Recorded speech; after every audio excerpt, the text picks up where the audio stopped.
திமுகவுடன் தொகுதி பங்கீடு தொடர்பாக இந்திய கம்யூனிஸ்ட் கட்சியின் 3ஆம் கட்ட பேச்சுவார்த்தை தற்பொழுது தொடங்கியிருக்கிறது. இதுகுறித்தான கூடுதல் விவரங்களுடன் இணைகிறார் எமது செய்தியாளர் ஷெலினா. வணக்கம் ஷெலினா. 3ஆம் கட்ட பேச்சுவார்த்தை தொடங்கியிருக்கிறது. இந்த பேச்சுவார்த்தையில் யார் யாரெல்லாம் பங்கேற்கிறார்கள்? இது குறித்தான விவரங்களை பகிர்ந்துக்கோங்க. நாடாளுமன்ற தேர்தல் நெருங்க உள்ள நிலையில் திமுக அதன் கூட்டணி கட்சிகளுடன் தொடர்ச்சியாக பேச்சுவார்த்தை என்பது நடத்தி வருகிறது. குறிப்பாக தொகுதி பங்கீடு தொடர்பான பேச்சுவார்த்தை என்பது நடத்தி வரக்கூடிய நிலையில் ஏற்கனவே 2 கட்சிகளுக்கு தொகுதிகள் என்பது ஒதுக்கீடு செய்யப்பட்டிருக்கிறது. தற்பொழுது இந்திய கம்யூனிஸ்ட் கட்சி 3ஆம் கட்ட பேச்சுவார்த்தைக்கு சென்னை அண்ணா அறிவாலயத்திற்கு வருகை தந்திருக்கிறார்கள். ஏற்கனவே 2 கட்ட பேச்சுவார்த்தை என்பது நிறைவு செய்திருக்கக்கூடிய நிலையில் 3ஆம் கட்ட பேச்சுவார்த்தை என்பது தற்பொழுது தொடங்கியிருக்கிறது. இந்த 3ஆம் கட்ட பேச்சுவார்த்தையில் உடன்பாடு எட்டப்படும் என்று எதிர்பார்க்கப்படுகிறது.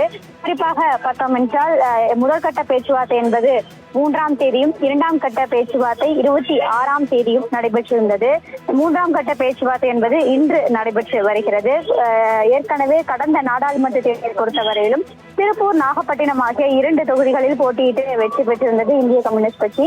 முதற்கட்ட பேச்சுவார்த்தையின் போது 4 தொகுதிகளை விருப்ப தொகுதிகளாக வழங்கி இருப்பதாகவும் அதில் ஏதேனும் 2 தொகுதிகள் வழங்க வேண்டும் என்ற கோரிக்கையை முன்வைத்திருந்தார்கள். இந்த நிலையில் தற்பொழுது 3ஆம் கட்ட பேச்சுவார்த்தை என்பது அண்ணா அறிவாலயத்தில் நடைபெற்று வருகிறது. திமுக சார்பில் TR பாலு தலைமையிலான குழுவினர்கள், அதே போல CPI சார்பில் நாடாளுமன்ற உறுப்பினர் சுப்பராயன், துணை செயலாளர் வீரபாண்டி, முன்னாள் MLA பழனிசாமி ஆகியோர் இந்த பேச்சுவார்த்தையில் இடம்பெற்றிருக்கிறார்கள். ஏற்கனவே இந்த நாகப்பட்டினம் அதே போல திருப்பூர் தொகுதியில் போட்டியிட்டு வெற்றி பெற்றிருந்த நிலையில் இந்த முறை நாகப்பட்டினம், திருப்பூர் தொகுதியை தவிர கூடுதலாக 1 தொகுதிகள் வழங்க வேண்டும் என்று கோரிக்கை முன்வைத்திருக்கிறார்கள். அதே போல 2 தொகுதிகளில் ஏதேனும் 1 தொகுதி மக்கள் மாநிலங்களவை தொகுதியிலும் 1 தொகுதி வழங்க வேண்டும் என்ற கோரிக்கையும் முன்வைத்திருப்பதாக தெரிவித்திருந்தார்கள். அதன் அடிப்படையில் தற்பொழுது 3ஆம் கட்ட பேச்சுவார்த்தை என்பது நடைபெற்று வருகிறது.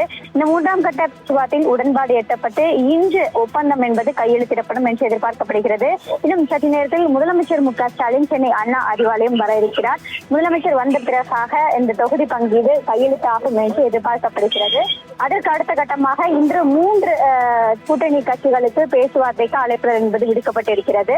இந்த வார இறுதிக்குள்ளாகவே அனைத்து கூட்டணி பேச்சுவார்த்தைகளும் நிறைவு பெறும் என்று எதிர்பார்க்கப்பட இருக்கக்கூடிய நிலையில் தற்பொழுது 3ஆம் கட்ட பேச்சுவார்த்தைக்காக இந்திய கம்யூனிஸ்ட் கட்சி சென்னை அண்ணா அறிவாலயம் வந்திருக்கிறார்கள்.